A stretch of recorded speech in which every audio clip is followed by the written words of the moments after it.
welcome to the Wrestling Academy, a podcast all about wrestling history with no linear timeline or trackable syllabus. So if you're a lifelong fan or you're brand new, this is the podcast for you. I am Samee Junio, Homecoming King! And I am your Headmaster Michael Klasek. Welcome to the Wrestling Academy. So we just kind of went off the cuff on that one, Samee. Our energy is up. Let's freaking go, brother. Yeah, I saw you do it, and I was like, I want to do it too. As we said, this is the Wrestling Academy podcast. We are a brand new but a humble baby podcast, and we are right now on the road to getting 1,000 subscribers. And as our reward to you, if we can reach 1,000 subscribers on YouTube, your Homecoming King Samee Junio will put me through a table for real. For real. And once we get to the subject of today's episode, Samee, I had a thought where, again, I going through a table one time does not make you have the career that Mick Foley has had. But in my mind, I was just like, will my back ever recover? Will No. 30 years from now, will I be just hobbling around and being like, why did I do this for YouTube clout? Why did I do this? But much like Cactus Jack, I was like, you know what? Fuck it. I'm just going to not think about it. And I didn't. And then I stopped thinking about it and I feel great. So I think my main takeaway before we even hop in, Samee, is just like, you can't get hurt if you just don't think about the consequences. So this is my Wrestling Academy guarantee. I'm not thinking about the consequences of what going through a table will do to me. I'm just going to do it if we get 1,000. That is the Wrestling Academy promise, is that we won't think about doing anything until we do it and then go, oops-a-daisy. Our promise to you is we will make promises and not think about the consequences of them.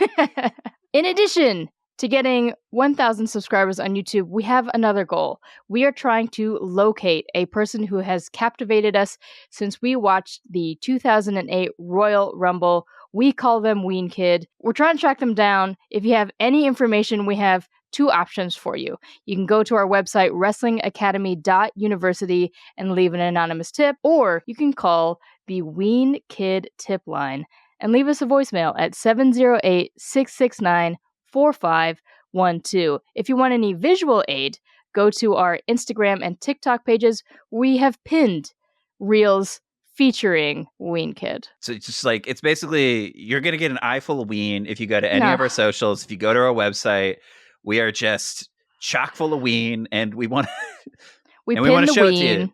We pin the Ween so you don't miss the Ween. We miss the Ween spiritually, and we're looking for the Ween. Here's the thing, Samee, ever since we watched the Royal Rumble 2008, I feel like my life has just been bereft of Ween. And so I desperately need our audience to fill that Ween-shaped gap in my life. My life has been pretty weaningless since. And we should wean off of this pun-heavy riff and get back to it. Michael, this is the beginning of the end of semester 1 of Wrestling Academy. Oh, it feels like we just started just yesterday, and here we are at the end of the semester already. I know. It's truly been an honor to go through all of the wrestlers and weapons and types of matches with you. I don't know. I guess I'm just so bummed that the semester's over. I wish there was like some kind of special episode that we could do just to end the semester properly. Well, you're in luck because we're doing 4 special episodes. That's right. For the entire month of June, we're covering my favorite wrestler, Mick Foley, and different parts of his career. We are releasing this episode the day before Mick Foley's birthday. I'm super excited to celebrate Mick Foley all month long. But Samee, yes, when Wrestling Academy is over for the semester, what are we going to do with ourselves? Well, fret not, Headmaster, because we've got summer school. We're taking 1 whole week off, and we're coming right back the following Thursday with summer school, where we're going to cover WWE's reality competition series, Tough Enough. That's right. For the remainder of the summer, we are going to dedicate our academic pursuits to breaking down season 1 of a TV show that came out 23 years ago. Look, we love to be timely And current? We are going to do our timeliest, most current breakdowns of a show that came out literally 23 years ago. And I'm super excited about it. Me too, Michael. But that's the future. Today, as we mentioned, we begin our month-long exploration of Mick Foley, starting with his deranged, bloodthirsty persona, Cactus Jack. Michael, do you have any history with Cactus Jack? Did you know about Cactus Jack before you knew about Mick Foley or Mankind? I was thinking about this because I think at the time that I got into wrestling as a kid, it was one of those things that when I was watching the feud between Mick Foley and Triple H live, I remember him cutting that promo where he was basically like, I don't know if I have what it takes to defeat you, but I know somebody who might.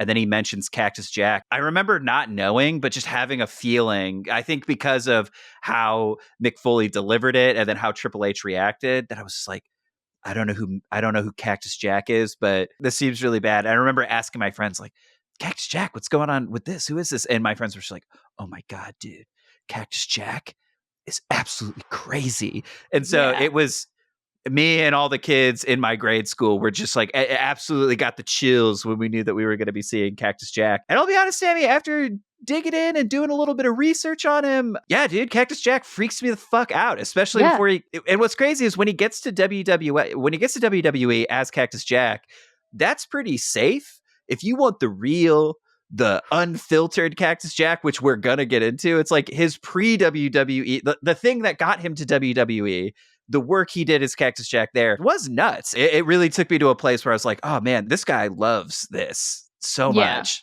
Yeah. It is really interesting to call Cactus Jack like scary, spooky, but he didn't wear the mask that Mankind does. He's just, there's regular little face. I feel like Mankind never really freaked me out. I think by the time I started watching, he was already a softer, more family-friendly character. Sure. But again, this pre-WWF Cactus Jack, he was a bad dude. And that was the whole point. That was the whole point of him. He was designed to be a freaky, deranged motherfucker. That's exactly what he was. And you could definitely see that in his in-ring style, would you say? Yeah, you could absolutely. Like, his whole thing, I think, was it's not pretty. It's just like roughneck, throwing you around. And then this gets into this is where he built his legacy of being a hardcore wrestler, a deathmatch wrestler. So he's going to slam you really hard. He's going to hurt you with weapons. And I think he also does not care whether he himself lives or dies. Yeah. And so it's like, if that's how he treats himself, imagine what he's going to do to you, his opponent. And that's kind of what Cactus Jack is all about. Yeah. So Mick himself has admitted to his style being loophole-less, meaning anyone watching live or at home where you could rewind and stop and rewind and stop and replay over and over again. He wanted to make sure that his style, like nobody could see any cracks or any like pulled punches or like, oh, he actually jumped to the left to avoid blah, blah, blah. So basically, philosophy is, I'm just really going to be doing this shit. His thing was like, I don't want there to be any loopholes. So the way I'm going to make it look like it hurt really bad when I did an elbow drop onto concrete is I'm just going to do it. And that's what he did. I'm just going to do it. So let's get into his bio. After Mick Foley spends countless hours recording himself wrestling with his friends, watching wrestling with his family, and wrestling in high school, famously with Kevin James, King of Queens, 21-year-old Mick Foley starts professional wrestling training with Dominic DeNucci in Pennsylvania, and he debuted as Cactus Jack June 23rd, 1986. I was trying to look into where does the name Cactus Jack come from? And I think the closest I could find was it was just a story from his childhood where he basically was trying to, like, it was a nickname that his father had in like a game that they played where he would give himself the nickname Cactus. And so when he started being billed as Cactus Jack, it was to pay homage to his father. Oh, that's nice. Yeah, very nice. So he's famously billed from Truth or Consequence New Mexico. Which I thought didn't exist at all. Which is, I listened to an interview and he's like, I actually stayed there for a little bit. I think just like after he became famous. But basically, the way that all came up is he goes in and he's like, yeah, so I'm Cactus Jack. And they're like, okay, so Cactus Jack, where do you want to be billed from? And I think he's like, well, I'm from Indiana, so you could just say like I'm like bill me from Indiana. And I think the booker was like, ain't no cactuses in Indiana. And so then he was just like, okay, what about like Texas? And then somebody, I think, was basically like, oh, I heard of this place called Truth or Consequences. How would you be from there? And then that's what he started doing, and it stuck. That's so funny. I'm still not convinced that Truth or Consequences, New Mexico is a real place. Sorry, sue me. So Mick spends time wrestling around the indie scene before getting picked up by Tennessee's Continental Wrestling Association, or CWA, in 1988, great year, after Dave Meltzer mentions Cactus Jack in an edition of the Wrestling Observer newsletter. Later that year, Cactus Jack leaves CWA for Texas's World Class Championship Wrestling, or WCCW, and locked up with the Von Erichs, which are the complete opposite of Cactus Jack in style and aesthetics, which I thought was a really funny visual. Because, the Von Erichs are these tall Adonises, and Cactus Jack they're is blonde also hunks. Like blonde hunks. They wrestle in the smallest trunks possible. One of them is barefoot, and then Cactus Jack is in a tank top and sweatpants and cowboy boots with just like a long beard and like long curly hair and stuff like that. And I don't think he's ever stood up straight in his entire life. Yeah, so he's just hunched over, and so it's just. But the Cactus Jack character is very brutal and very exacting, and so watching him fight these clean cut Adonises, it's like, who's this New Mexican monster? Ridiculous. So to add to this New Mexican monster, WCCW decided to tack on Manson to the end of his name to add to the depravity of his character. So Cactus Jack Manson had so much heat at WCCW that after an event, he goes out to his car and somebody slashed all 4 of his tires because he was so good at being such a bad dude. I also looked into that too, of just being like, it literally, the way they started calling him Cactus Jack Manson was, again, the booker was like, hey, you kind of look like Charles Manson. That's and he's so like, rude. And he's like, what? I don't like this. They're like, yeah, dude, you do. So that's your whole deal now. And he's just like, oh man. And so it was basically, but he also mentions like that's where he starts to develop the character a little bit. So there was a movie that had just come out. I believe it was called Helter Skelter. And the guy who played Manson in the movie helped him influence the very early Cactus Jack character. So there were a few mannerisms from that movie that he specifically points to where he was like, oh, that helped me when I was first getting started. And it was one of the many times in his career that he was just like, look, I'm kind of in a not ideal situation, but I really want this job. I really want to do it. So he's like, I don't really feel comfortable being Cactus Jack Manson, but sure. But like I have to make the best of a not ideal situation. So he took the ball and he ran with it and became so successful at being a bad guy that people slashed his tires, apparently. That's so wild. That is so wild. I don't know if I would get to a point that I would lash out at a wrestler after a match. I kind of agree with you, but then I think about Tony Deppen and I'm like, oh, I could absolutely I could absolutely slash a wrestler's tires.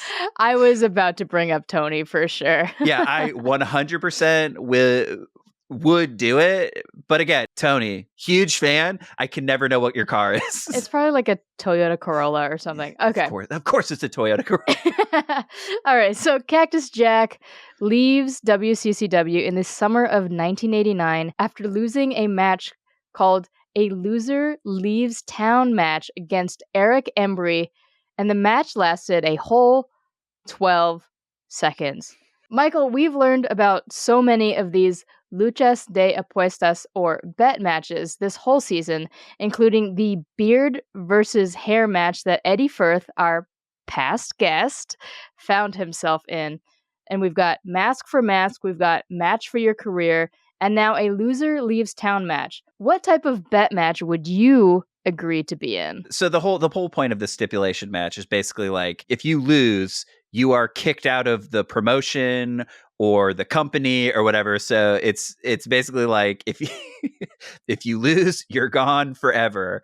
And I'll be honest with you, that has always been such an enticing match type for me, where I was like, I couldn't think of anything cooler or more fun than being like, if you lose, you're gone, dude.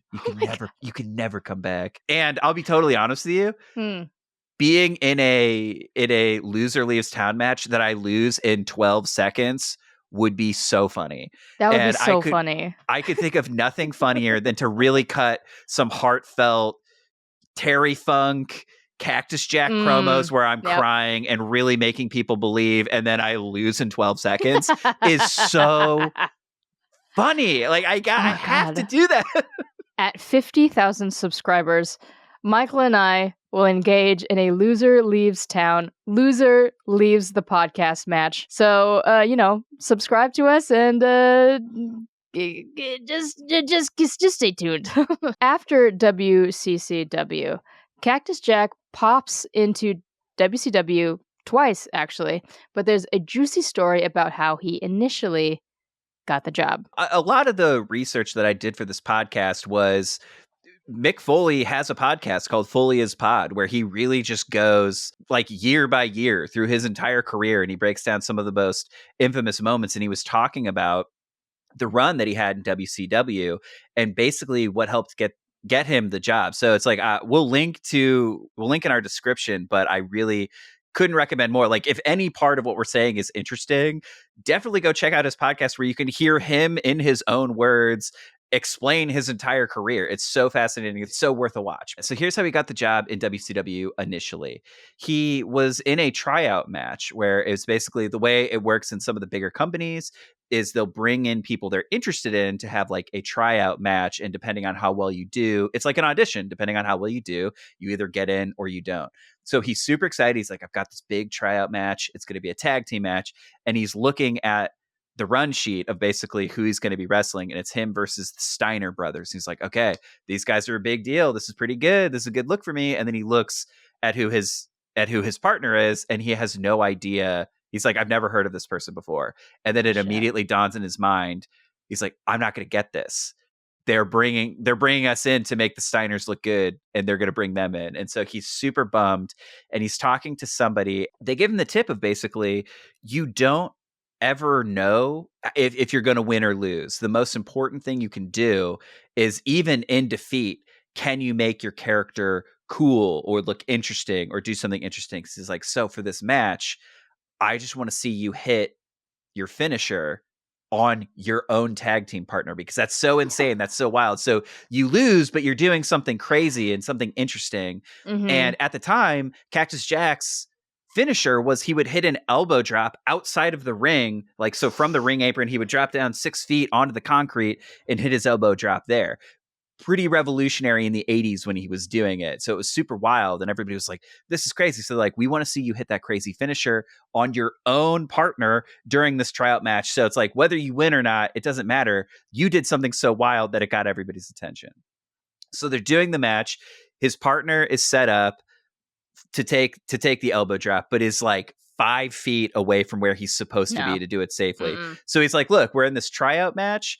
I've got 2 choices. I can hop down off the ring apron, move the guy into position and hit my finisher, or I can just fully send it and try to hit him. And he's like, I don't think it was advised. He's like, it was pretty ill-advised, but I went for it anyway. He hits his elbow drop on the outside of the ring. He like fully sends it. And he was like, he hits with such an impact. Everybody's like, what the hell? What's going on here?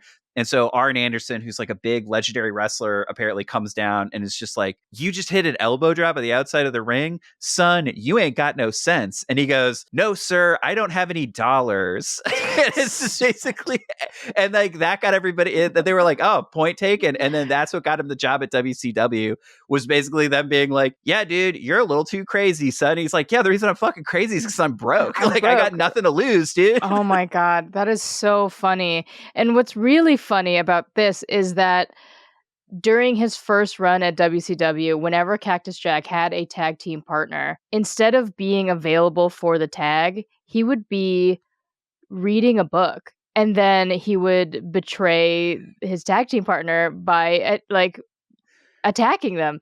So I think those words really rattled around in his brain for a little bit. It really gets into the thing that I love the most about Mick Foley. And I think that's the thing everybody always says about him. It's like, if you look at the amount of times he won versus the amount of times he lost, like he loses a lot, but it's like his legacy, I think, for most people is not that like, oh, he's a guy who loses all the time.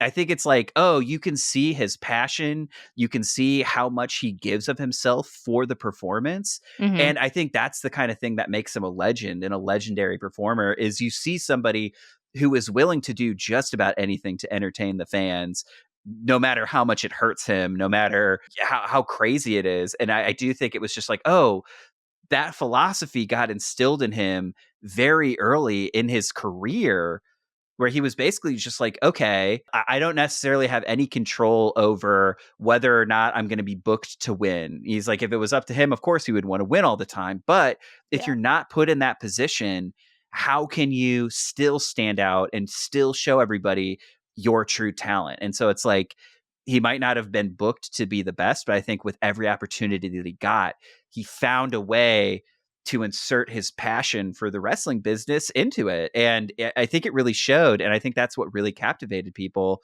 I mean, especially early on in his career. Cactus Jack spends a little bit of time in WCW, but he is eventually let go, and he goes on this journey for a year.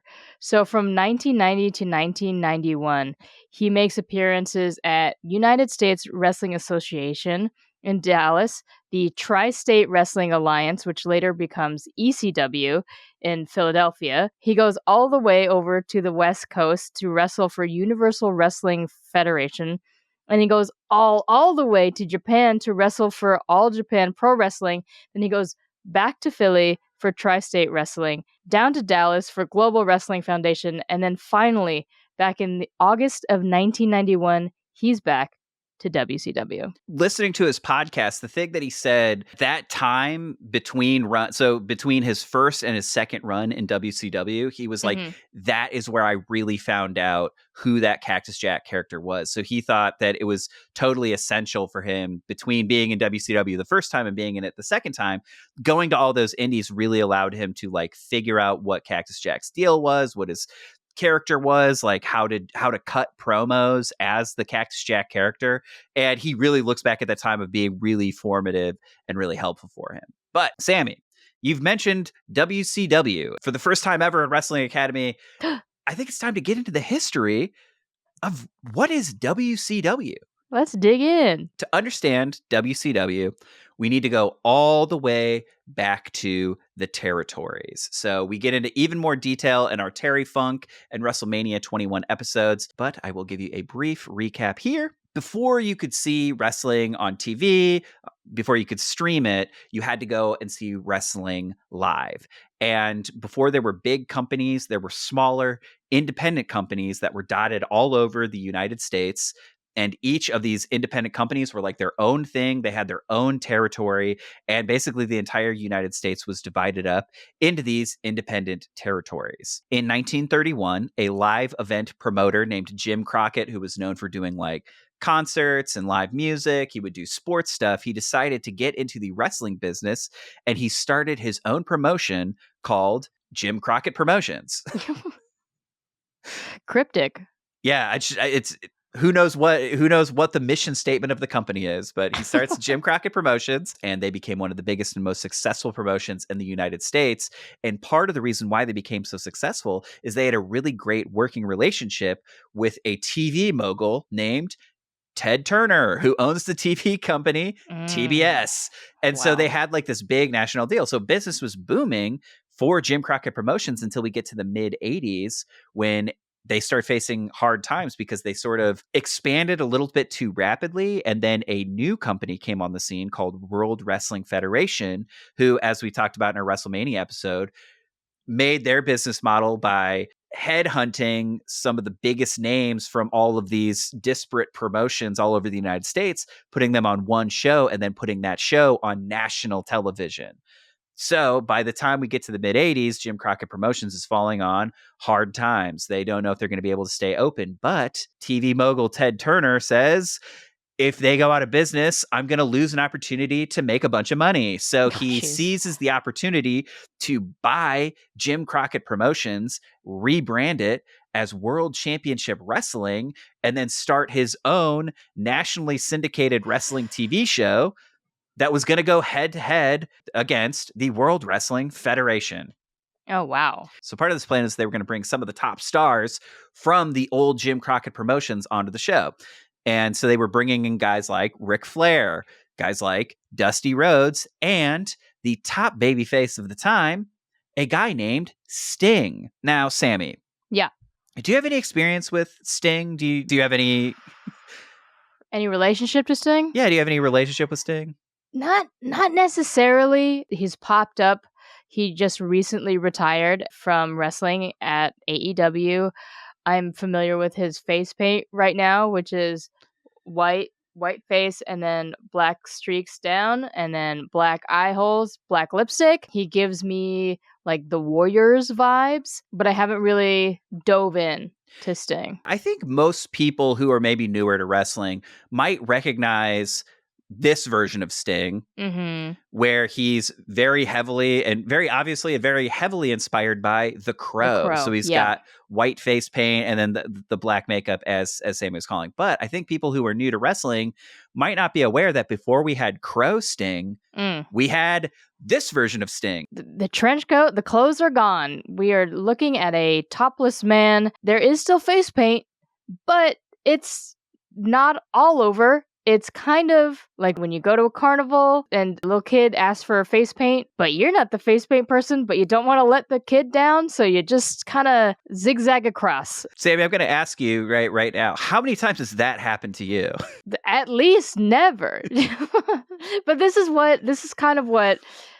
Yeah, it's definitely giving carnival it's like face paint. He's, instead of long black hair, he's got high bleach blonde hair, and he just seems a lot more happy-go-lucky. But Samee, what if I told you, in addition to Crow Sting and Surfer Sting, there is yet another Sting persona, Joker Sting? I don't like it. When did this come out?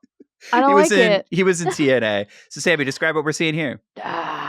We're seeing a bad Joker face like the 1989 Batman Returns Joker, Jack Nicholson Joker, but worse and not as fun and goofy, maybe? If you take that makeup and you kind of give it the Heath Ledger Dark Knight treatment, so it's sloppy and it's haphazardly put all over his face. Right. Is this when he's like the most menacing and chaotic? I don't think he was he was definitely leaning into, it kind of felt like the Joaquin Phoenix Joker, where he was just a little bit like unhinged and he was a little bit nuts. Just a little bit. Yeah, but Samee, before he was Joker Sting, before he was Crow Sting, in the mid 80s, he was the bleach blonde Surfer Sting. Wipe out. With the carnival face paint, as we mentioned. And I got really curious. It seems like face paint's been a big part of his career the entire time. So I was like, you know what? Let me do a little bit of digging.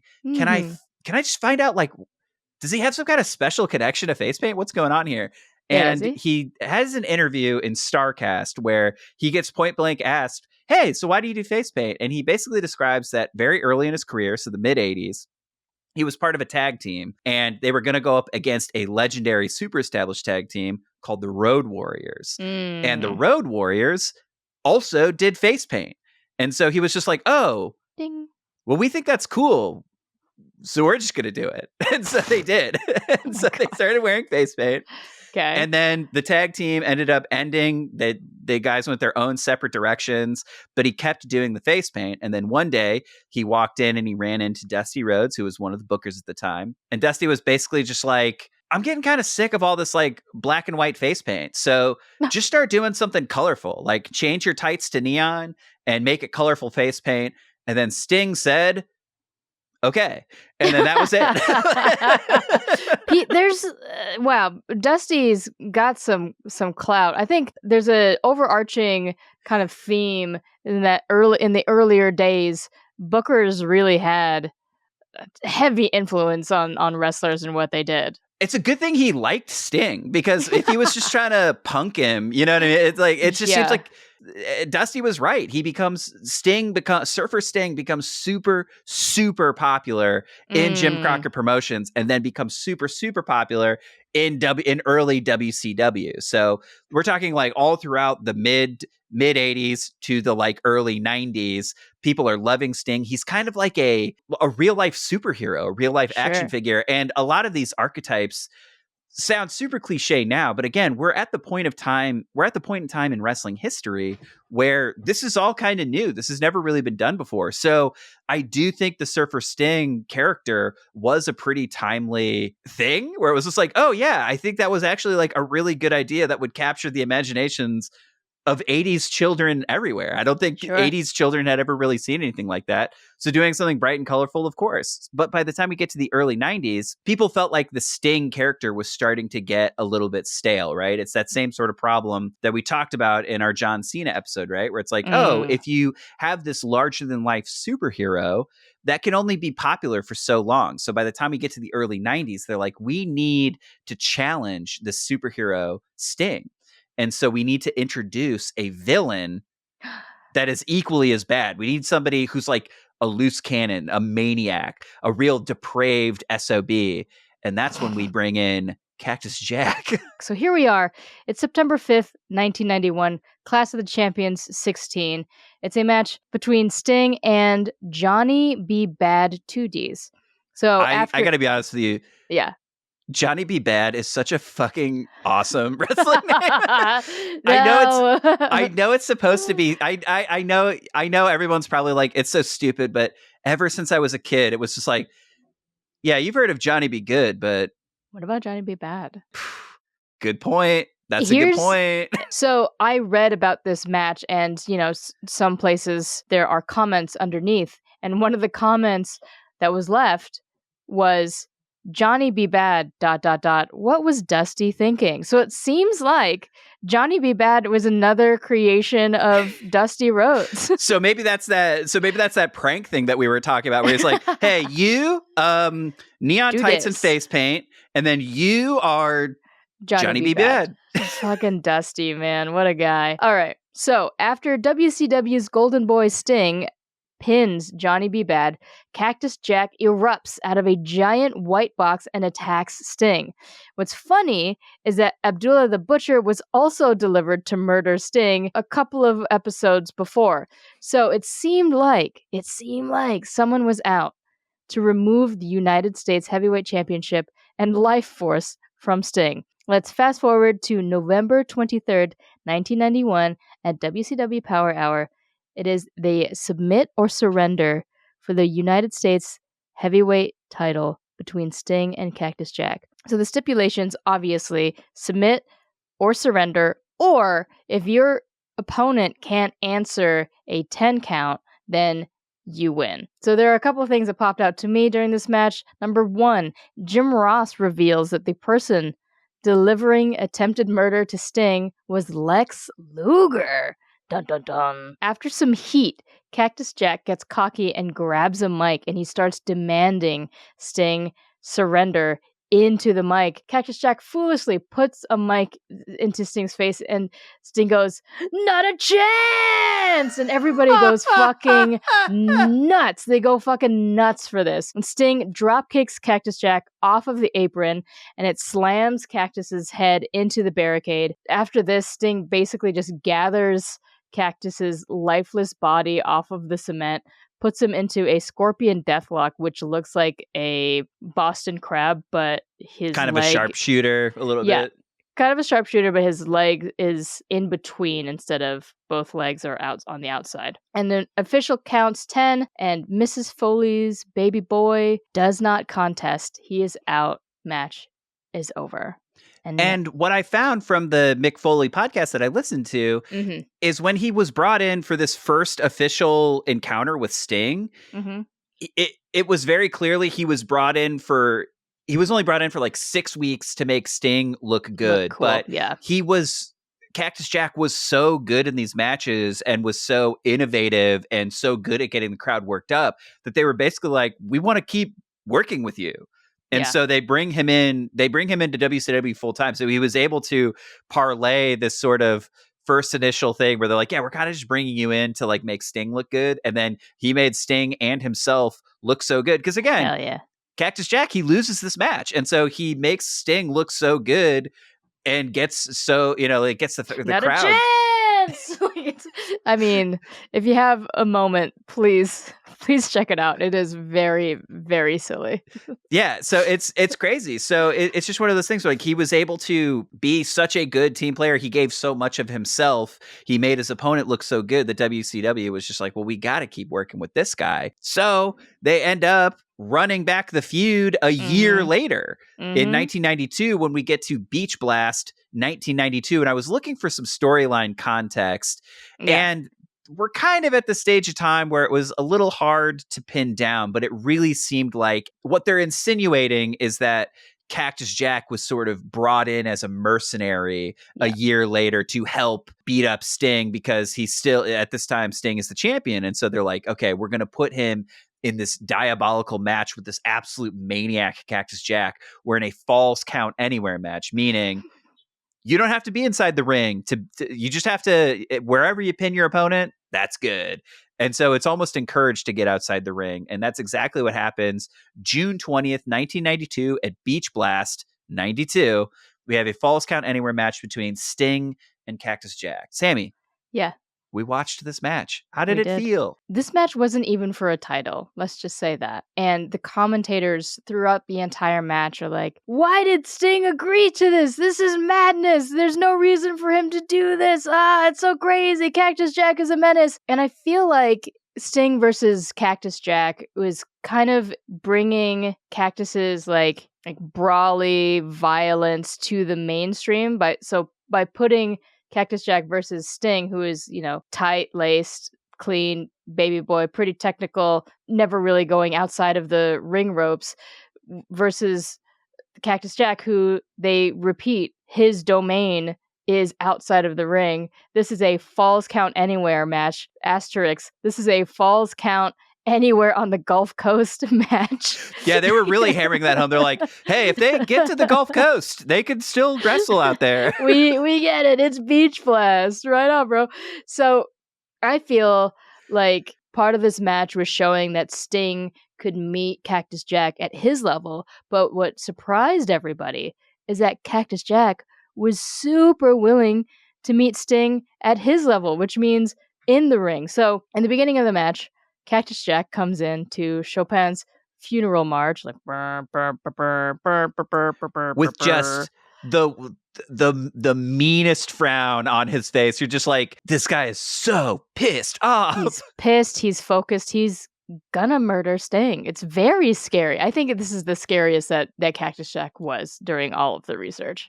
And that's a little bit what I meant, where it was just because there have been interviews where people are like, oh my God, Cactus Jack, like the hell, like the Hell in a Cell with Triple H, like the street fight, all that stuff. And he's like, yeah, don't get me wrong. All those matches are incredible. He's like, but if you want the real Cactus Jack, he's like, you got to go back to like 92 with Sting. Yeah. And that's where I started with the research of being like, okay, well, he's saying this is the real Cactus Jack.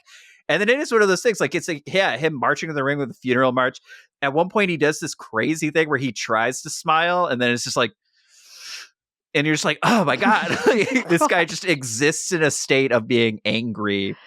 Yeah. And I think the thing I wanted to point out here was what you're saying, right? The straight-laced Sting versus the brawly, go all over the place, get outside of the ring Cactus Jack. That's kind of how WCW was. It was a lot more traditional, a lot more straight-laced. So injecting somebody like Cactus Jack into the mix is kind of revolutionary, especially at this time. So, I mean, like from that story with Arn Anderson, right? Where he hits the elbow drop and the guy's like, son, you don't have any sense.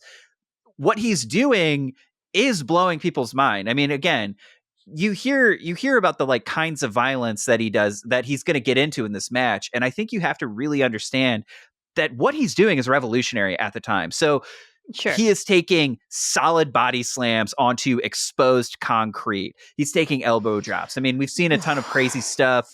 We've seen that kind of stuff at this point. But at this stretch of time, this is insane. Like what he's doing is beyond the pale, and people cannot believe the violence he's doing, especially with such a like squeaky clean superhero like everybody's favorite Sting. Yeah, you're right. Watching Sting face this challenge of being like, yeah, he's going to have to get into the mud. He's going to have to potentially fight Cactus Jack on the Gulf Coast. He's going to have to pin him on the beach.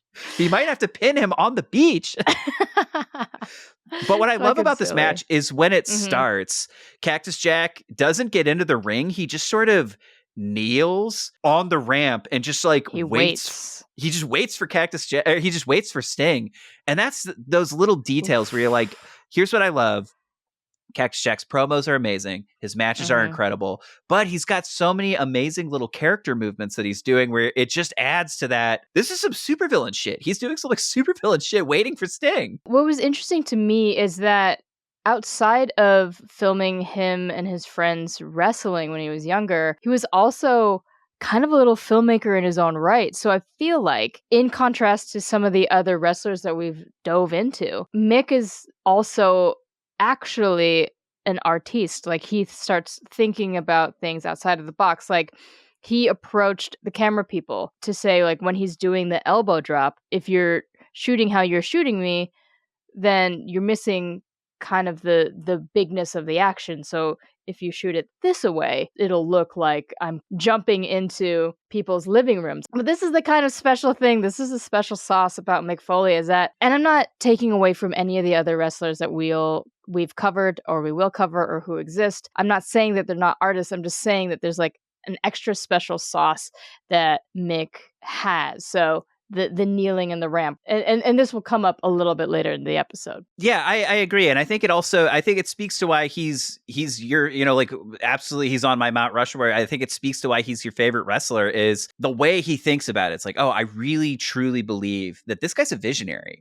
And the way that he's thinking about what he can do inside of the match, right? And I think he's very upfront about the fact that he's like, look, skill set wise, like I can't necessarily do all the impressive things that somebody like Sting can do, but I can get you to a different place by whether if I go in this sort of insane hardcore direction or what I'm willing to endure or what I'm willing to put my body through. And I think that's just like, okay, so he knows his limits.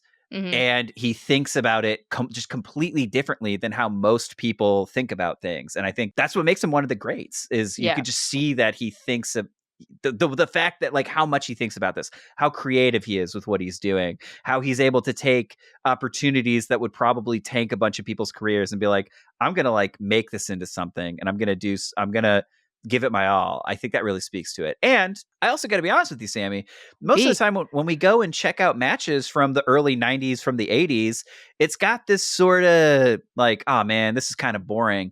But Beach Blast 1992 really felt like a modern match. It really felt super ahead of its time. These guys come out of the gate swinging. It was nice. I'd never really seen Sting in his prime. And so I've only ever seen Sting when he was way older. And so just to see a young, spry Sting flying all around the ring, muscling people around, to see it without a shirt on, I was just like, holy shit, who is this? And so it's ever Sting. Yeah, you see this. And then when I say these guys are falling just onto concrete, there are no pads on the ground, and they spend a significant portion of the match just brawling outside of the ring. So you see body slams into concrete. You see like DDTs onto concrete. You see him hit his elbow drop on the outside of the ring, and you're like, they're just landing on solid concrete. That's gotta suck. That sucks so bad.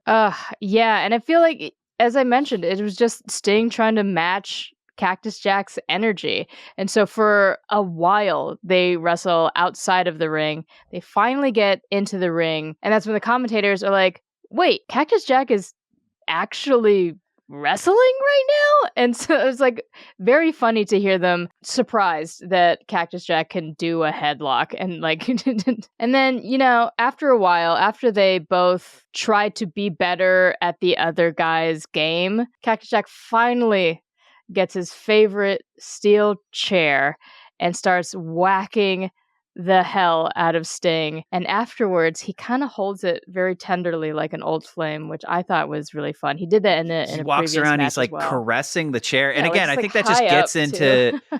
yeah, just because he's hit Sting so hard, it's starting to like buckle. And so he's just like laying his head in the groove and is like whispering to the chair.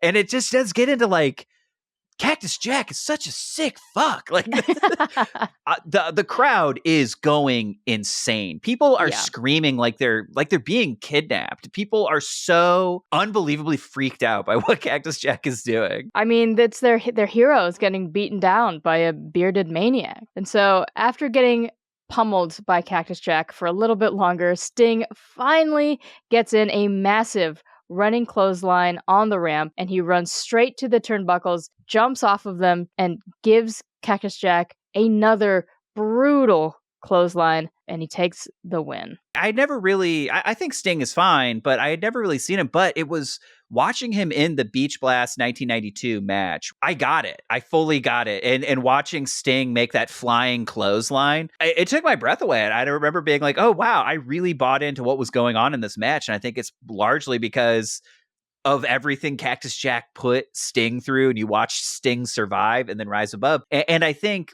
from the Mick Foley's interview, he talks about this match as like one of the top 10 best matches in his entire career. So really? Yeah, he really holds this match in high regard. He's like, this took me to the next level as a performer because I'm getting to work with a legend like Sting. And so he really helped put me on the map. And they helped elevate each other. And it's another one of those things, right? This is a notable loss. Cactus Jack loses this huge match, but I think he comes away looking great. They both come away looking great. And it gets back into that early philosophy that he had of being like, you can make yourself look good even in defeat. And I think that just like speaks to his ethos. And it's so interesting to watch like, oh, wow, his career is littered with a lot of big losses.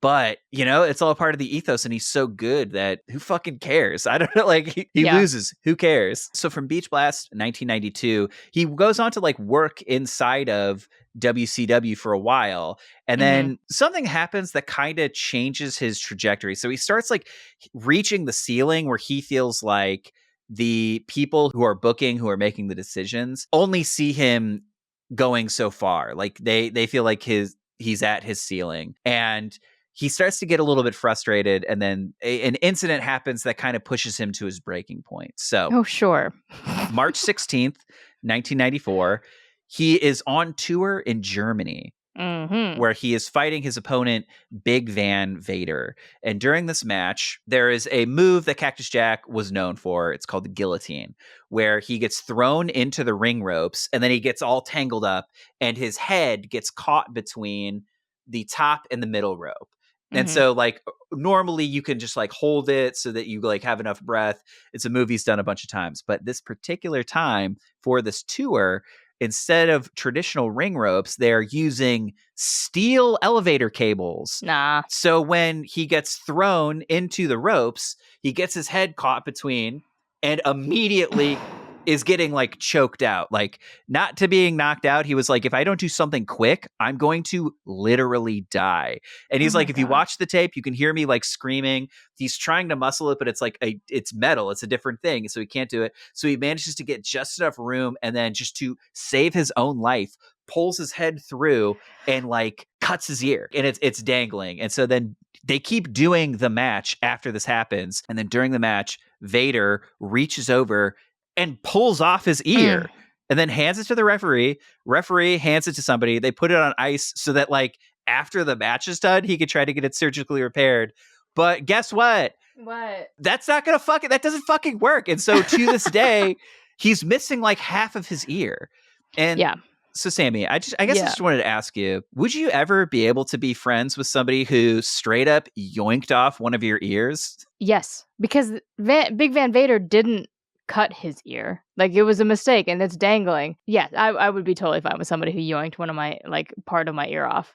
Because, I don't guess know. for me, so I guess it's one of those things like when you have a loose tooth and you just have an adult or a trusted friend be like, hey, could you just yoink my tooth out? And they're like, yeah, I got you.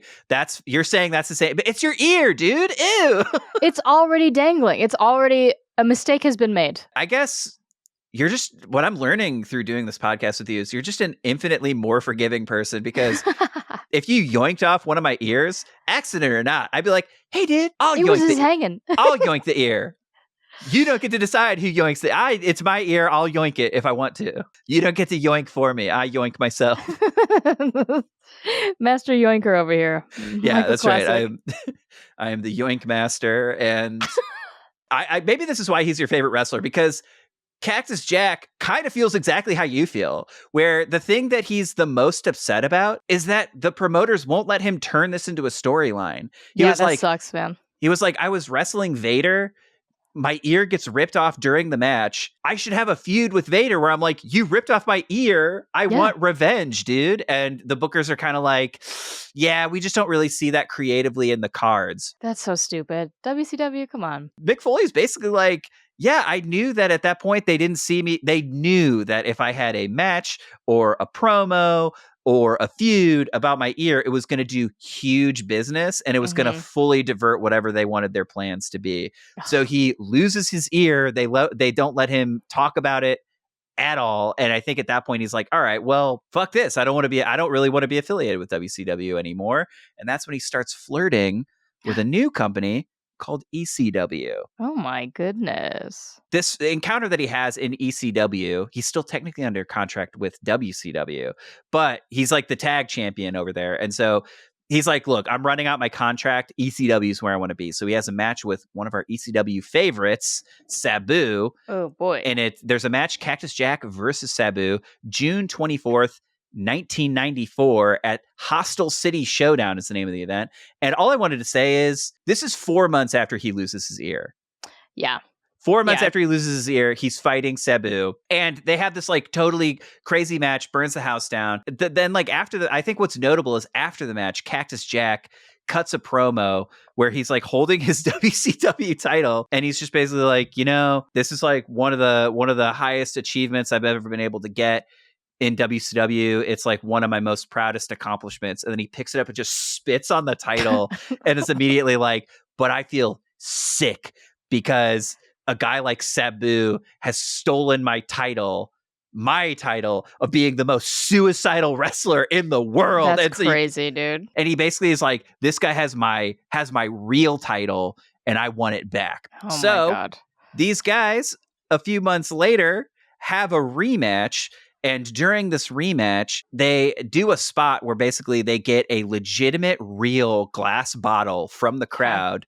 And the spot is basically, all right, Sabu, take this real bottle and break it over my head. So, Samee, it's time for a good old-fashioned Wrestling Academy pop quiz. Bang, bang. How many times do you think it took Sabu hitting Cactus Jack in the head with a real beer bottle before it broke? Okay. I have thrown a beer bottle out on the sidewalk street against a wall, and some of them have not broken. I know that Sabu is a person who goes for it. Mm-hmm. My heart wants to say over 30. Samee, fortunately, he does not have to hit Cactus Jack 30 times with a beer bottle before it breaks. Thank goodness. But he hits him 7 fucking times.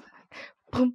Yeah, he hits him, and you hear that first crack, and it's just like, it's that hollow glass thud. Yeah. He hits him, it doesn't break, and then he goes 6 more times, and then finally it breaks. And it's one of those things where on the podcast, you can hear Foley being like, yeah, guys, I don't recommend it, but at the same time, we kind of like made the promise with the audience that we were gonna do it. So it was basically just, I guess that's my question for you, Samee. Would you bail? You pick up this bottle and break it over my head. You hit me one time and it hits me really hard and the bottle doesn't break. At what point do you give up, or do you? I think for me, I would give up. If I hit you 5 times and it didn't break, I'd be like, you know what? They get it. 5. Yeah. You monster. I'm just thinking, like, what part of the head? How are we swinging? Are we winding up? I'm just saying you do however you think is best, and the bottle doesn't break. How many times do you do it before you give up? 2 times. You would do it 2 times? Yeah. Here's the deal, though. Yeah. I would forgive you after 5. But I don't know if you would forgive me for 1, bailing, or 2, not being able to break it. No, I think or hitting you twice. I think if you hit me twice and then gave up and you're like, hey, I felt bad, I'm like, that's a true friend. Sick. But also, if you kept going, I'd probably be like, well, we said 2. I guess we agreed. Yeah. Hold harmless agreement. We did sign one of those. Yeah. This is where Cactus Jack really starts to dial up the intensity. So he's working with ECW. He's really getting a taste of like, oh, these guys wrestle a lot like how I wrestle. They are all about innovation. They're all about like violence. They're all about pushing the envelope. And he's starting to get the creative freedom to be able to do whatever he wants to do on the microphone. So that promo where he spits on his own title, a lot of the people in WCW got really pissed off at him for it. And he was like, yeah, but if you look at the promo, you can see that I'm not denigrating the title.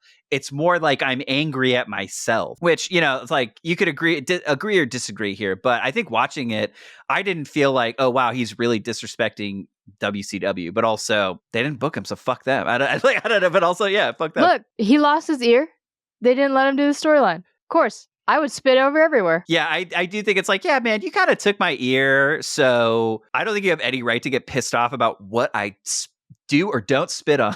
Right. Dorks. So now he's in ECW and he's able to just like fully take the gloves off, fully go crazy. But before he like fully digs in on ECW, he decides to take a little pit stop with the International Wrestling Association, which has an event called King of the Deathmatch. Oh my. And the event is basically a super card where in order to be crowned the King of the Deathmatch, you have to win a tournament that takes place all over the course of one day. Cactus Jack makes it to the finals, meaning to get there, he had to go through 3 other death matches just to be in this death match. That's ridiculous. And who should his opponent be, Samee? Oh my, I don't know. Queen of the Deathmatch, Terry Funk. Queen of the Deathmatch himself, Terry Funk. So these are 2 deathmatch icons. I mean, and again, we're talking about Terry Funk, and at this is the stage of his career where Terry Funk is like, you know what? I'm going to get fucking hardcore. And he does. So it's like, this is when Terry Funk and Cactus Jack are at their most dangerous with a huge chip on their shoulder and something to prove. So they meet in the finals of the King of the Deathmatch tournament in a match called Exploding Barbed Wire Board and Exploding Ring Time Bomb Deathmatch. Fuck. So Samee, we're no strangers to exploding barbed wire death matches, time bomb death matches at this point. We're not. How did this match find you? Maybe it's because we spent a whole week watching exploding barbed wire death matches, but I was kind of, I guess, jaded is the closest word I could find. I know what they're putting their bodies through, but I was like, they're doing it. I think it was like we like overdosed a little bit. This match was I think it's a little slower paced and it's a little bit lumbering. And I kind of had that feeling too, Samee. I think what really put this in perspective for me, let's just take a little look at what each competitor had to do to make it to this death match tonight. Please. In order to get to the finals, Cactus Jack had to defeat Terry Gordy in a barbed wire baseball bat and thumbtack match. And then he had to defeat Shoji Nakamaki in a barbed wire board and spike nail match back to back to then fight Terry Funk in an exploding barbed wire boards and exploding ring time bomb death match. But here's the thing. Terry Funk, he's no slouch either. To get to the finals, he had to defeat Leatherface. From the Texas Chainsaw Massacre, Leatherface, in a barbed wire board and chain match. He had to defeat Tiger Jeet Singh in a barbed wire board and glass match. So here's the thing. If this match feels slow, plodding, Sure. What you have to realize is this is coming at the end of a long fucking night. These guys are so fucking over it. And it's like you look at Terry Funk's shirt when he gets into the ring, it is stained in blood and sweat. It is so dirty. It's covered in soot. It's like torn up. He's got a huge bandage on his face. And then Cactus Jack is in his legendary Wanted Dead or Alive shirt. And you can tell these guys are just like, I'm going to kill this guy. I'm going to kill this guy. I have to kill him. But it has that real old man fight to it where it's like, I just believe what's happening here. I really just feel like these are two guys who've got nothing in the tank who still are like, I want to be the king, so I got to kill this guy again. Like they really have that of just, it is so crazy to watch two professionals be so visibly over it and tired in storyline. Obviously, I'm sure they were both legitimately really tired and probably really hurt. Yeah. But it is just, to me, it just adds to the intensity where they're playing into the like, look, man, it's been a long fucking night. I just want to get out of here. They're exhausted. Yeah, I absolutely would look the same if I even lasted a second in any of these fucking death matches. It's so crazy. It's so wild. I cannot believe IWA put it in a tournament.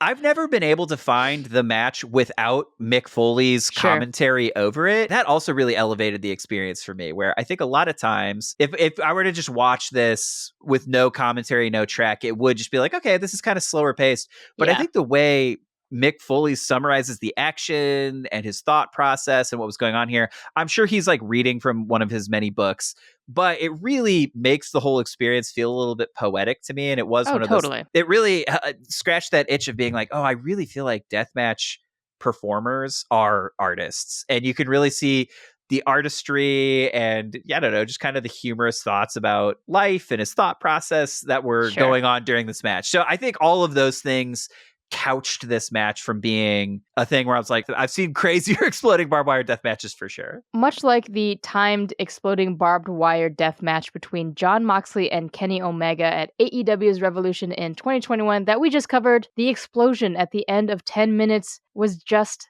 a fizzle. But ever the professional, Cactus Jack had a plan. In his own words in the commentary track, he says, "Injuries are about to pile up." So he re-enters the ring and ratchets up the barbed wire intensity for a couple more minutes just to make sure that the audience forgets that everything just fizzled out. At this point, Terry is hardly conscious. Cactus Jack himself gets dropped directly onto an exploding barbed wire board in a way that hurts both of them a little bit too much. So the way it worked, like the way to visualize it is they have like a square of plywood and it's just wrapped in huge bushels of barbed wire. It's like a whole, it's like a tumbleweed of barbed wire. I can't fucking. And so anytime somebody gets thrown onto it, then there's an explosion. So they throw each other into the barbed wire ropes, and I was waiting for an explosion. None happened. It's because they're all on plywood boards. Yeah, which is scarier, I think. Yeah, so they were slamming each other into these huge tumbleweeds of barbed wire over and over and over again. So when that explosion goes off at the 10-minute mark, it is truly like there's a Roman candle on all four corners of the ring, and they all just go like, and you could see everybody being like, the fuck? And Sammy's right. So Cactus Jack comes in, they immediately throw each other into another one of those plywood boards, and then what happens, Sammy? Cactus finds a ladder underneath the ring, and he uses it as a battering ram against Terry's head. He then suplexes with the ladder and just whips the ladder onto Terry's body. And then he starts climbing up the ladder.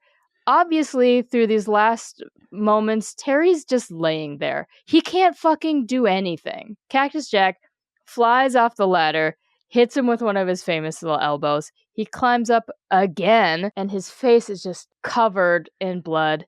It's such a diabolical, it's him like like really doing it. Sick. Face is, it's like syrup. It's not, it's just like so thick all over his face. And so you're just watching him like, he's climbing this ladder, and then Terry Funk kicks the ladder, and then you see Cactus Jack fall off the ladder onto the barbed wire ropes. Which is just disgusting. I feel like that was literally the last thing that Terry could ever do. So he crumples after kicking the ladder. Cactus Jack finally drags himself back into the ring. He puts himself over Terry and he takes the win. What is crazy beautiful to me is that even though we know Terry is not supposed to kick out, Terry cannot kick out. Terry kicks out. He tries to, at least, after the 3 count.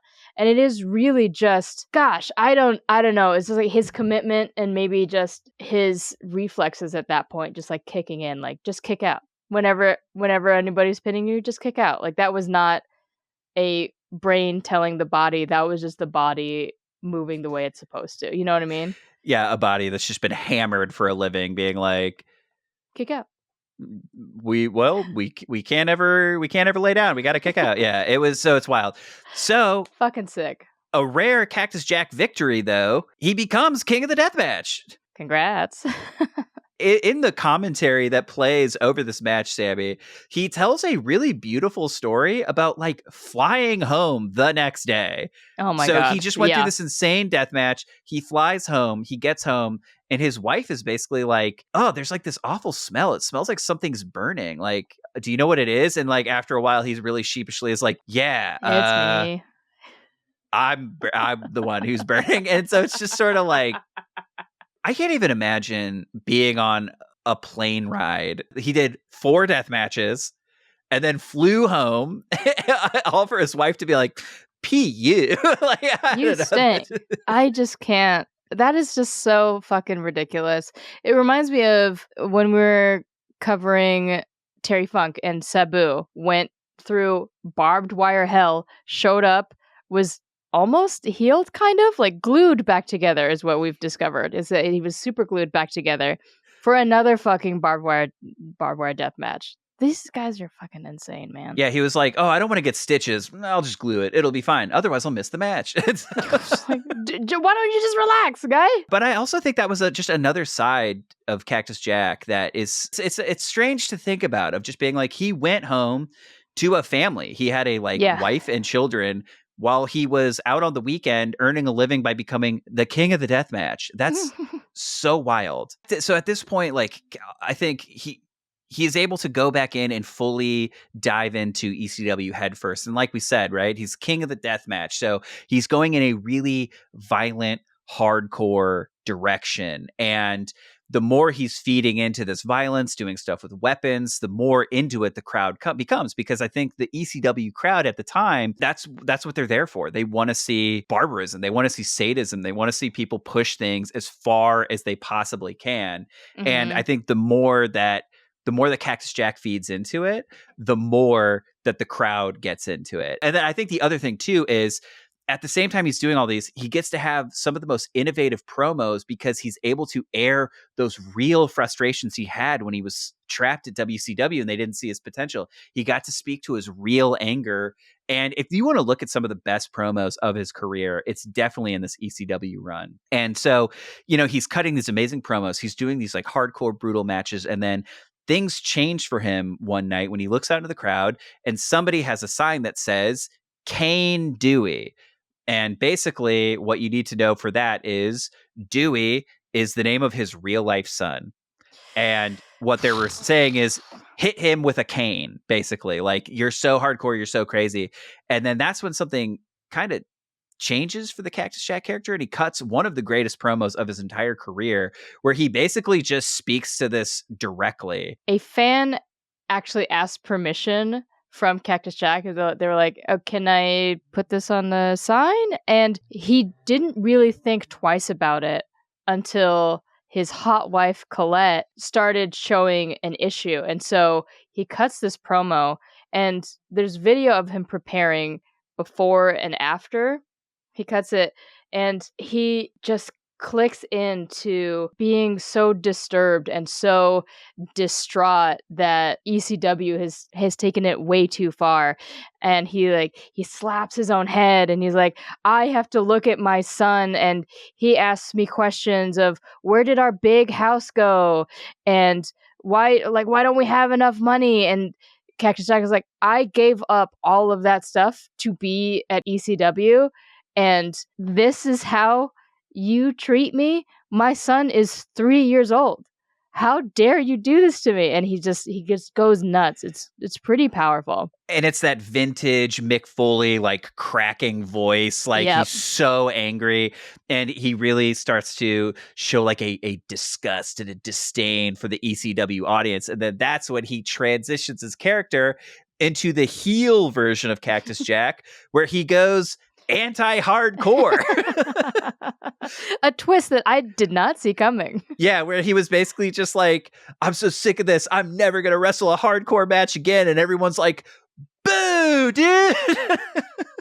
Of course. But again, it's like a genius thing where he was just like, oh, the way I can make everybody hate me is by not going crazy like I've been doing my entire career. What an idea. It's at this point he starts to like set his sights on some of the younger talent, specifically a wrestler named Tommy Dreamer. So Tommy Dreamer is sort of was a relative newcomer to ECW at the time. When he first debuted, his character was kind of like a cocky, pretty boy character, which the fans roundly rejected, and everybody pretty much hated Tommy Dreamer until he got into a feud with the Sandman, where we've mentioned this before, but in 1994, there was a real life news story where an American teenager got in trouble, legal trouble in Singapore, and the punishment was basically decided, look, you did the crime, your punishment is we are going to cane you. And it became a huge international incident. Americans obviously were really pissed off about it. And so I think seeing all this controversy, Paul Heyman was like, I've got a brilliant idea for a match. And then he had a Singapore cane match between Tommy Dreamer and Sandman, and the stipulation was the loser of the match was going to be lashed with a cane 10 times. So Sandman obviously beat Tommy Dreamer. And when ECW fans saw Tommy Dreamer get lashed with a kendo stick for real 10 times, that is when he finally was able to like prove his hardcore bona fides to the ECW audience. And that's when people really started to look to him as being like the spirit of what ECW was all about. But oh my gosh, when the fans started to embrace his hardcore side, that is when he caught the attention of anti-hardcore Cactus Jack. Oh my gosh. Yeah, so that's when he started cutting all these promos, like specifically towards Tommy Dreamer, where he was basically talking about real stuff that he went through, where he was just like all the ways he's been hurt, all this kind of stuff, and he's like, I can see you going down this path, Tommy, and I don't want that for you. Like, these fans will chew you up. WCW. Yeah, and that was the other thing too, is like Cactus Jack as a heel was basically just like, WCW is what I love. And then the countercultural fans were very much like, boo, we want hardcore, we want ECW. And then Cactus Jack as a heel was like, I don't want hardcore, I only want WCW. So he just like is doing everything possible to get inside Tommy Dreamer's head. And then Tommy Dreamer is basically like, you're a hypocrite. You've lost touch with what this company is all about, with what these people really want. And they went on this like back and forth feud, and things started to build. And then to get even more under Tommy Dreamer's skin, Cactus Jack joins up with a longtime rival of Tommy Dreamer, Raven, who we've talked about a little bit. Raven. In our Terry Funk episode, we kind of cover that a little bit. But like, I think that's its own thing, and we'll get into that in subsequent episodes. So now it's like he's telling Tommy, Cactus Jack is telling Tommy Dreamer he's like wasting his life. He doesn't want this for him. Like he doesn't want him to like embrace his hardcore wrestling with all these fans who are just going to chew him up and spit him out. Then he joins up with his longtime rival, so that even the odds, Tommy Dreamer joins up with Cactus Jack's longtime rival, Terry Funk. Oh my. We've talked about a lot of crazy incidents that ECW's gotten into over the years. This is yet another one of them. So October 28th, 1995. So we're in the midst of this Tommy Dreamer, Raven, Terry Funk, Cactus Jack feud. It's like, it's building. And we have this match October 28th, 1995, where it's going to be a singles match, one-on-one, Cactus Jack versus Tommy Dreamer. During the match, everything starts to go crazy. Like after the match, Raven shows up to help Cactus Jack jump Tommy Dreamer. And they get a chair, they wrap the chair in the towel, and everybody knows that towel is soaked in kerosene, and they're going to set the chair on fire. They've got the chair. They're about to set it on fire. And then who should appear but Terry Funk with his flaming branding iron. They come, they beat up Terry Funk. Raven takes the branding iron. They set the chair on fire with it. So now he's got a flaming chair. He swings, he hits Terry Funk, and he realizes that like Terry Funk's not getting out of the ring. So there's a miscommunication. According to Mick Foley, Terry Funk is basically like, hit me with the chair again. And Terry Funk is like, that is absolutely not what I said. So Cactus Jack is like, okay, I'm going to swing, but I don't want to hit him with the flaming chair again. So I'm going to like swing it full force. We're going to hit the ropes and everything's going to be cool. So he moves right out of the way. When the chair hits the ropes, part of the flaming towel falls off and lands directly on Terry Funk's back. He rolls out of the ring and now Terry Funk is on fire. So he's running. He flings the towel flies into the crowd. So now there's like flames in the crowd. Terry Funk is on fire. They're like trying to put it out. They don't know what to do. There is like a spot that they are planning on doing where basically while all of this craziness with the fire is going on, the original plan was going to be the lights go out, and when they come back up, Raven has done his infamous crucifixion to Tommy Dreamer. But what they didn't realize is that Terry Funk caught on fire for real. And so in the middle of this, they're like officials are running out with fire extinguishers. They're trying to put out the fire. And right when they're about to get to Terry Funk, all the lights in the building go out. So now there's like fire in the crowd. Terry Funk's on fire. All the power is out. And then the lights come back up and you see Raven just being like, and I crucified Tommy Dreamer, but nobody's paying attention because everybody's like, holy shit. And they're like trying to put out Terry Funk. They're trying to put it out like I think 3 people end up getting injured in this like ensuing melee. It becomes this whole huge thing where ECW gets in real legal trouble. Yeah. Apparently afterwards, like immediately after the match, Cactus Jack feels terrible. He's like, oh my God, dude, like you're my mentor. You're my best friend. Like, I don't know what to do here, man. And basically like Terry Funk's all pissed off. And it's like, you know, we know him. He's like a really level-headed, soft-spoken dude, but he's like throwing chairs and he's screaming and he like throws chairs at Cactus Jack, who's like trying to apologize profusely. And he's just like, oh my God, I don't even know if I like want to be a wrestler anymore. Like that was too much. That was too intense. And so like unbeknownst to him, Terry Funk like goes to the hospital. He cools down. He gets released from the hospital, goes back to ECW that night and cuts a bunch of promos being like, I'm going to kill you, Cactus Jack. And so like while all that's going on, Cactus Jack is just like, oh my God, I'm so horrible. I feel so bad. I hurt my friend and I didn't mean to. I don't know what to do. So then he calls Terry Funk the next day to be like, hey man, I just wanted to apologize again. I'm so sorry. And Terry Funk is basically like, you know, like, hey man, I think I kind of overreacted. Out of control. And I guess this begs the question, Samee. Do you think you could still be friends with someone who set you on fire? Was it an accident? Yeah. How much fire are we talking? Like skins falling off? I believe Terry Funk got 2nd-degree burns. And it was an accident? It was an accident. Yeah. Things happen, dude. Yeah. Things happen, bro. Life is so crazy. Life is so chaotic. 3 weeks after. That's ridiculous. I can't.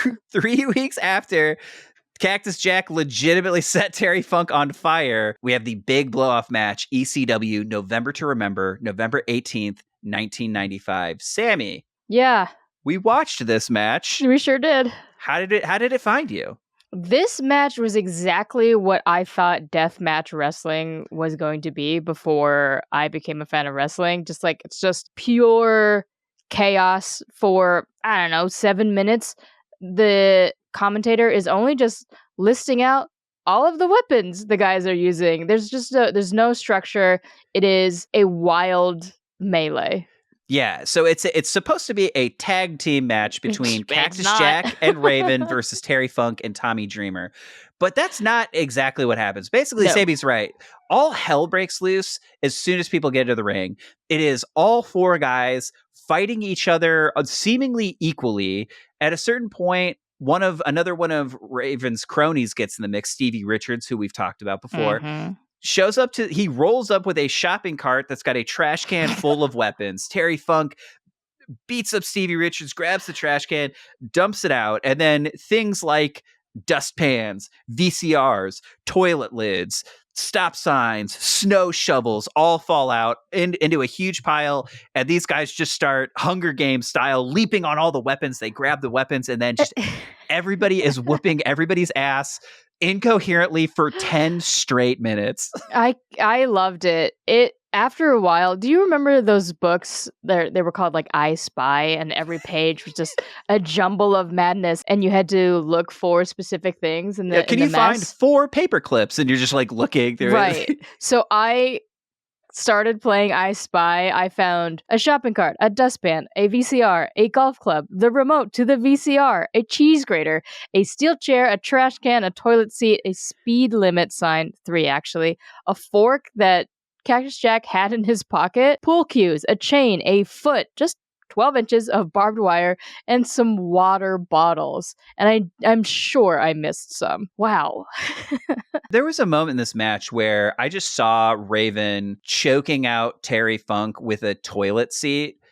And I just made the decision with myself. I was like, I think this is the kind of thing where you just have to let the violence wash over you. Mm-hmm. And I was just like, there's so much going on. And it's sort of like no one is sharing focus. So on one side of the ring, somebody's getting beat up with like the craziest weapons. And then it just sort of pans over and you see Terry Funk and Tommy Dreamer loading Stevie Richards into a shopping cart. And then they ram the shopping cart into the ring itself. And then it like just pans back over. And we got cheese graters in the mix. And then it pans back over. And you've got Cactus Jack carving into Terry Funk with a fucking fork. Like, I can't believe it. This chaos was beautiful. I don't think we've researched a match like this ever before, so it was really a breath of fresh air. It's odd to say that about such chaos, but it was really fun to see just this ridiculously. I do think it is one of the most like quintessential, like this is what people think ECW was all the time. And it's like, maybe it was. Holy shit. Like that's all I could say because it was just such unstructured brutality the entire time. It was so wild. It was so crazy. And at the end of the day, it's like it like builds to the end of the match, right? Where it's the storyline that's going on here is, you know, Raven and Raven's Nest, right? They've got crooked officials in the mix. They've got Stevie Richards bringing weapons into the mix. And I think at a certain point, once the weapons get involved, you see Terry Funk and Tommy Dreamer beat the shit out of the referee. And so basically it's just like, oh, now there's no way for this match to end. So it's just unstructured carnage for 10 straight minutes.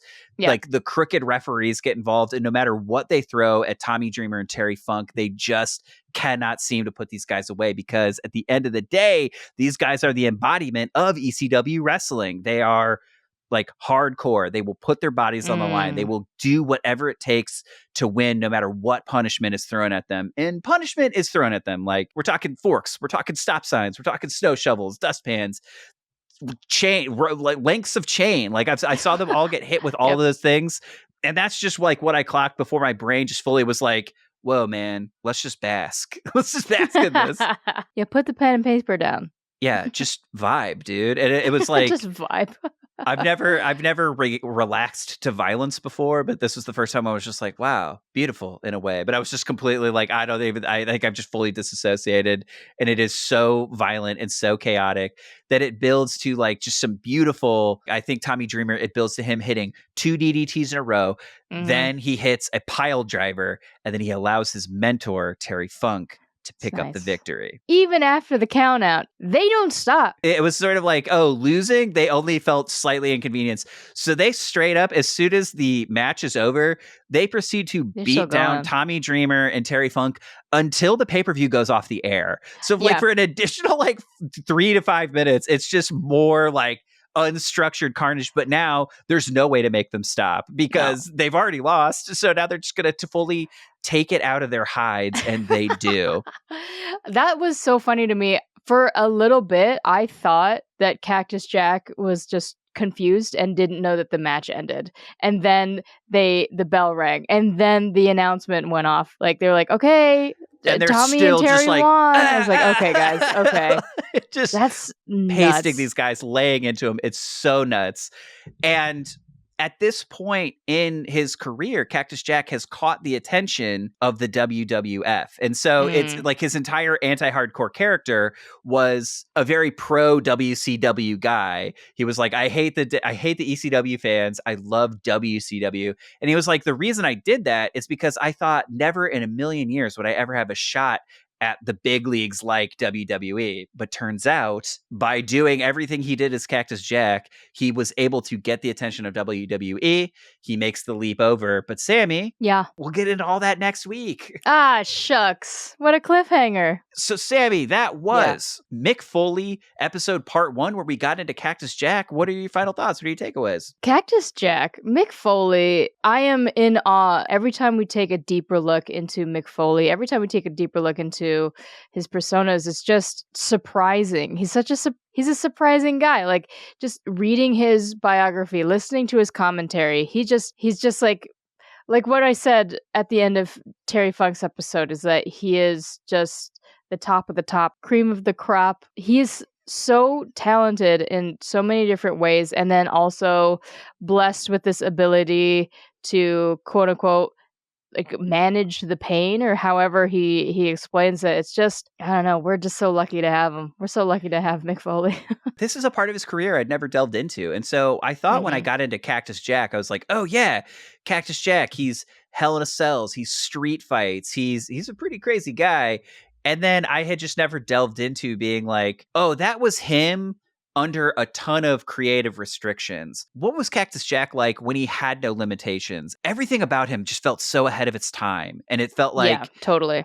Everywhere he went, he was way ahead of its time. And then he helped innovate this sport into what it is now. And so it was just really interesting to be like, I thought I knew Cactus Jack. I had no idea. So it's like, I feel like if you only know Cactus Jack from his WWE stuff, I would invite you, go back, check out the Beach Blast 1992, check out his promos from ECW, like check out his King of the Deathmatch, because the legacy of the Cactus Jack character, I knew to be scared when I heard about him as a kid, but now that I see what Cactus Jack is all about, it was one of those things to be like, oh, wow, it is totally insane that the WWE let him bring back Cactus Jack, because that guy was a lunatic. We will get into more of that next week. We just want to thank you for listening to Wrestling Academy, hosted, produced, and edited by me, Michael Klasek, and you, Samee Junio. You can follow us on Instagram, TikTok, and YouTube at Wrestling Academy Pod. You can send us an email at wrestlingacademypod@gmail.com. Follow, rate, and leave a positive review wherever you get your podcasts, but check out Spotify, where we have Q&As